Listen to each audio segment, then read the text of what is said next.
ये भी प्रोग्राम है, आप इसको कॉपी करके ट्राई कर लेना। स्ट्रक्चर एक जो बहुत ही ज़्यादा इम्पोर्टेंट टॉपिक है, क्योंकि अगर ये स्ट्रक्चर अगर नहीं होता तो हम लोग क्लास एंड ऑब्जेक्ट यूज़ ही नहीं कर पाते।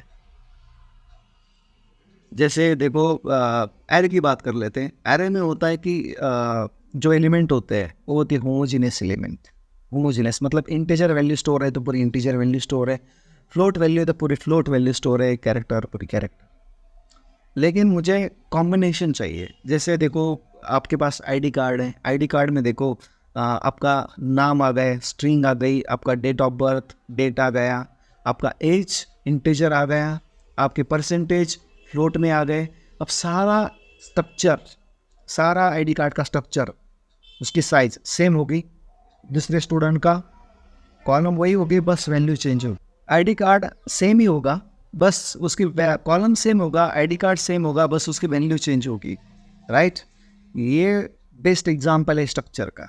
जैसे आपने ये मिठाई का बॉक्स देखा होगा जिसमें टाइप टाइप की मिठाई उस बॉक्स में ऐड है। अब इस बॉक्स को मैं कहूँगा स्ट्रक्चर, इस बॉक्स को मैं कहूँगा स्ट्रक्चर, और ये मेरे है डेटा एलिमेंट्स। कुछ फ्लोट है, कुछ कैरेक्टर है, कुछ स्ट्रिंग है ना। These are the data members and data functions.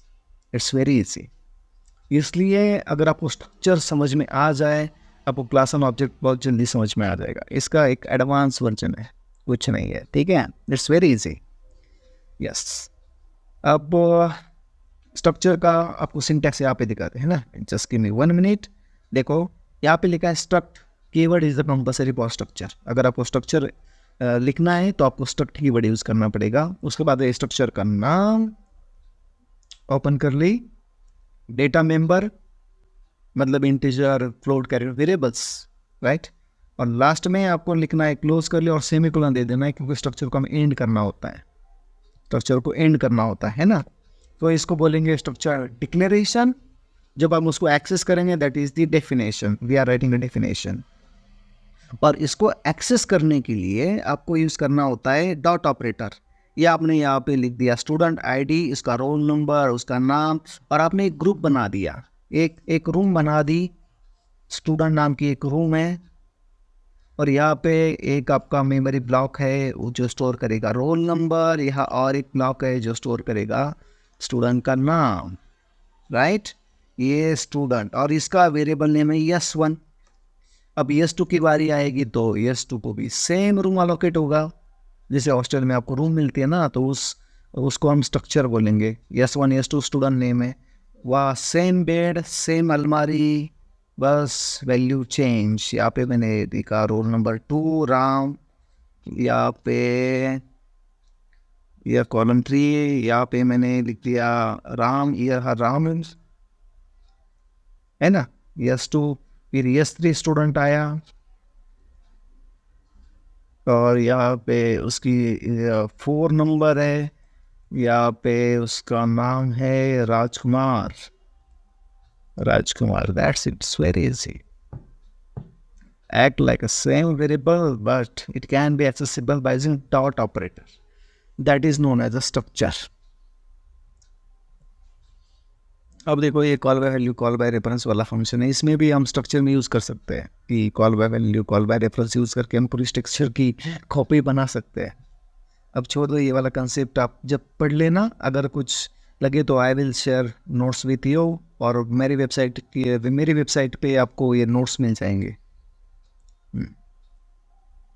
थोड़े स्लाइड में इधर उधर हो गई। स्ट्रक्चर पॉइंटर, या स्ट्रक्चर पॉइंटर में इसका यूज़ बहुत ज़्यादा है।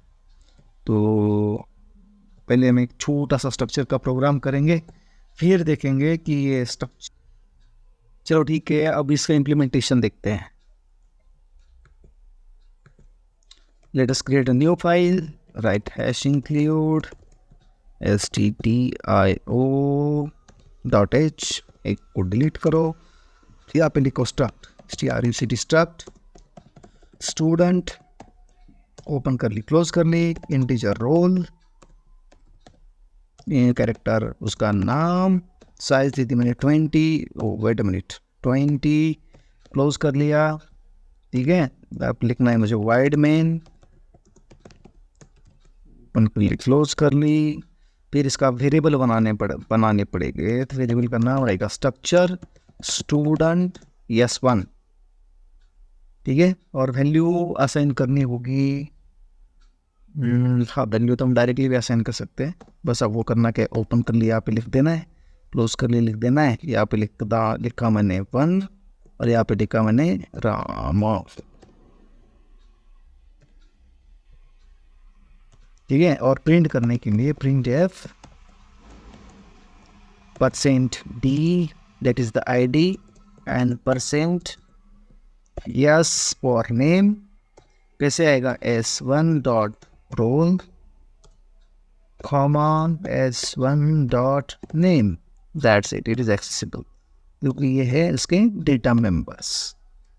So let us run this program and check its output। नाम दे दिया मैंने student -strcd struct.c,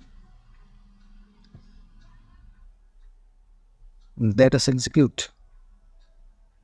देखो फर्स्ट राउंड है ना।